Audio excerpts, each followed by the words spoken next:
What is a glum lot? You may have heard this recovery saying, "We're not a glum lot," and wondered what it means. Maybe you're new to sobriety, maybe you heard another recovering alcoholic use the term glum lot and wondered, what is that? Where did that come from? I'm going to explain what that means, where the saying came from exactly, and why it's actually still an important recovery concept today. Let's break it down.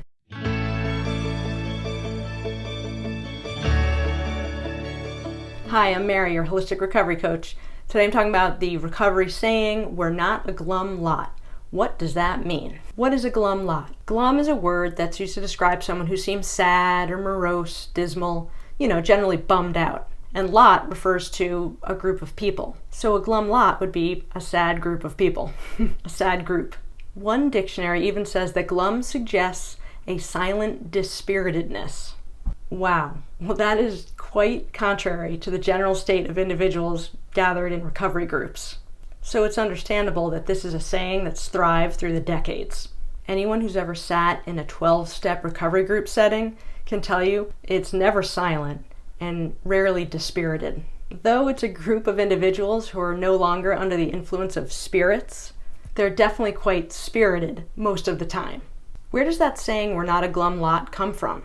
In Alcoholics Anonymous, glum lot is referred to in the original AA literature, known as the Big Book of AA, like the AA textbook, in a chapter written to the family afterward. In the passage where they write, "We're not a glum lot," the writers are making a point to clarify any assumptions to the contrary, that the group of sober folk, recovering alcoholics in AA, were indeed not a glum lot. I'll quickly read you the passage where this comes from, on page 132 of Alcoholics Anonymous. "We've been speaking to you of serious, sometimes tragic things. We've been dealing with alcohol in its worst aspect. But we aren't a glum lot. If newcomers could see no joy or fun in our existence, they wouldn't want it. We absolutely insist on enjoying life. We try not to indulge in cynicism over the state of the nation, nor do we carry the world's troubles on our shoulders. When we see a person sinking into the mire that is alcoholism, we give them first aid and place what we have at their disposal. For their sake, we do recount and almost relive the horrors of our past, but those of us who have tried to shoulder the entire burden and trouble of others find we are soon overcome by them. So we think cheerfulness and laughter make for usefulness. Outsiders are sometimes shocked when we burst into merriment over a seemingly tragic experience out of the past. But why shouldn't we laugh? We have recovered and we've been given the power to help others." So why is "we're not a glum lot" important?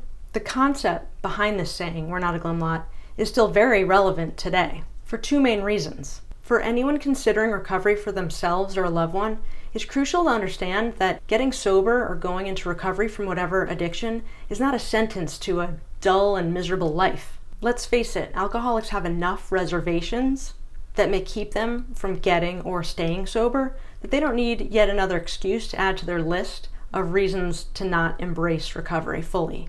Although most alcoholics eventually experience enough pain and misery in their active alcoholism to warrant their ultimate surrender into sobriety, it's a common concern and misconception that the end of their drinking will mark the end of their fun. This is especially true for young people. I too was once a young person in recovery, and can attest to having shared that concern myself. But I quickly realized there was plenty of fun to be had in sobriety.